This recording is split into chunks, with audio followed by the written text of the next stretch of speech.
जरूरत थी भाई? आप क्या समझते हो किसानों का? भाई ये तो सीधे आपके झड़ पे जा रहे थे ये लोग। नहीं, ये कोई गलत बात देखो, ऐसा है मोटाराम जी, आपकी गलती की वजह से हुआ, हमारी वजह से नहीं हुआ है मोटाराम जी, क्योंकि आप ये डंडे के जोर से दबाना चाहते हो किसानों को। क्या कर चाहते हो? क्या चाहते हो आप? मेरे को तो बताओ ना।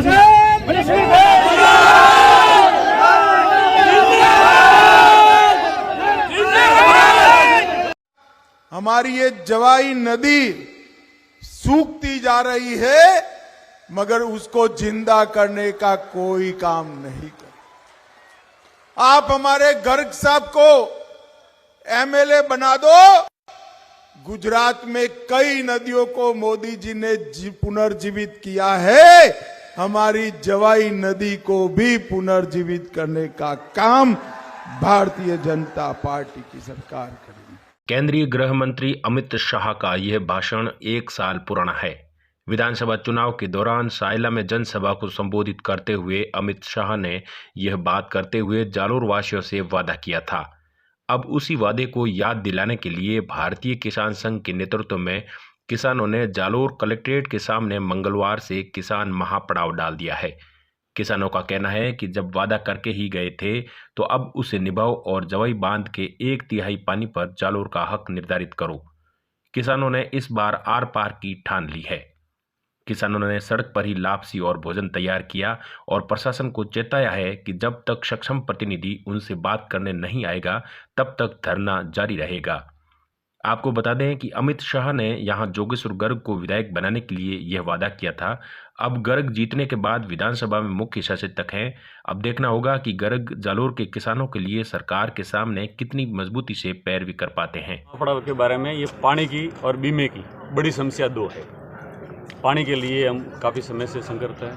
जालोर का पानी बहुत ही नीचे चला गया और उसकी गुणवत्ता भी खराब हो गई है कि जो पीने लायक नहीं रहा है। और ये जो बीमे में भी है, जालोर के 61 पटवार मंडलों की अपील कमिश्नर कार्यालय में पेंडिंग है, तो उसको तत्काल प्रभाव से खारिज करके उसमें 125 करोड़ रुपए के आसपास का अमाउंट बन रहा है, तो किसानों को राहत मिलेगी। आपने जवाई के पानी पर हक की मांग की है। हाँ, और यहाँ प्रशासन स्तर का ये मामला नहीं है, राज्य सरकार की स्तर मामला। राज्य सरकार के स्तर पर अमित शाह जी पिछली बार यहाँ कह के गए थे कि जवाई का तय करेंगे। अब डबल इंजन की सरकार है आपकी नजरों में। बिल्कुल बिल्कुल। तो क्यों नहीं कर पा रही हो? क्यों नहीं कर पा रही? इसलिए तो हम धरने में बैठे हैं। उन्होंने वादा किया। आपका संघ भी इसी विचारधारा से जुड़ा हुआ है। नहीं, विचारधारा से जुड़ा हुआ था तो यदि उनके साथ में तो धरने पे नहीं बैठने की नौबत आती नहीं साहब। यदि सरकार नहीं कर रही है तभी तो हम धरने पे बैठे हैं। तो अब आगे का कदम क्या रहेगा आपका? कार्यक्रम वही है, हम बैठे हैं जहाँ तक कोई वार्ता नहीं है, ठोस आश्वासन नहीं देते हैं तब तक हम यहीं बैठे। डिमांड क्या है? क्या डिमांड यह लिखित में हम तो चाहते हैं कि आपका हक तय हो जाए।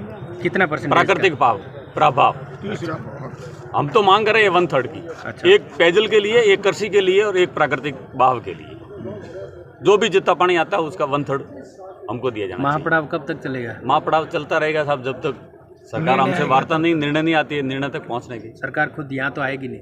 सरकार नहीं आएगी तो सरकार के नुमाइंदे तो आएंगे नहीं।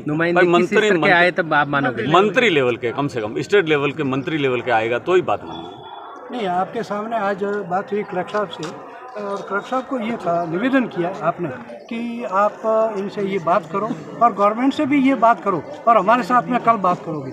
ये आपके सामने ही बात हुई कि सरकार से बात कलेक्टर साहब करेंगे और उसके बाद में कल आपके सामने सारे प्रशासनिक अधिकारी और जो भी मंत्री या जनप्रतिनिधि हैं वो भी पधारेंगे और कल आपके सामने जो भी होगी वो सारी बात डिटेल में आपके सामने बताई जाएगी। जो भी सक्षम नेतृत्व होगा, सक्षम नेतृत्व जिससे बात जिस लेवल पे जो मामला निपट सकता है, जिनके स्तर पर है उसी पे बात की जाएगी। कलेक्टर लेवल का तो नहीं है, कलेक्टर लेवल का तो छोटे मामले जो जिला स्तर के जो भी है वो तो अलग चीज है। और एक कमरे में हमको 6 पदाधिकारियों को बैठा करके बोला, लाल सिंह जी आप माफ करो, आप आगे से आपके कभी कनेक्शन नहीं काटेंगे। इसलिए मैं कह रहा हूं संघर्ष करना पड़ेगा, लड़ना पड़ेगा। आपको लड़ना सीखो, आप लड़ना जानते ही नहीं हो।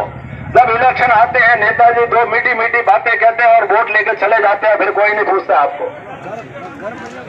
जब इलेक्शन आते हैं, इलेक्शन की 1 साल का टाइम रहता है, तो हर डिपार्टमेंट अपने अपनी तैयारी करता है।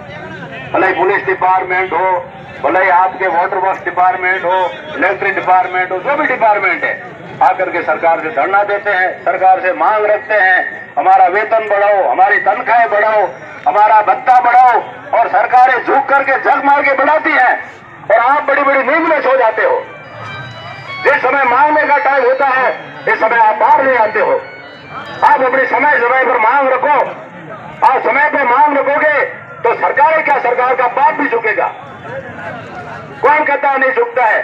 यदि सरकार नहीं झुकती होती तो हमारे पास क्या ताकत थी? अरे 1200 फैक्ट्रियां थी, साली सरकार को झुका दी हमने। 28 से 18% जीएसटी करवा दी। जब भी मतलब में है, आप लड़ने की हिम्मत रखो, आप लड़ो, आप संघर्ष करो। आप बीमा क्यों करवाते हैं? बीमा का मतलब होता है अपने गाड़ी का इंश्योरेंस करवाते हैं, मोटरसाइकिल का इंश्योरेंस करवाते हैं, ट्रैक्टर का इंश्योरेंस करवाते हैं। क्यों करवाते हैं? कभी एक्सीडेंट हो जाए, कभी दुर्घटना हो जाए, उस समय आपका ये बीमा काम आता है। ऐसे ही 2023 में विपदा आया, आपकी फसलें नष्ट हुई, सारी रिपोर्टें हैं, पटवारियों की, आरआईओ की, तहसीलदार की, कलेक्टर ने रिपोर्टें भेजी, फिर भी आज तक हमारा बीमा पास नहीं हुआ। क्यों? क्योंकि इसमें शासन और प्रशासन दोनों मिले हुए हैं।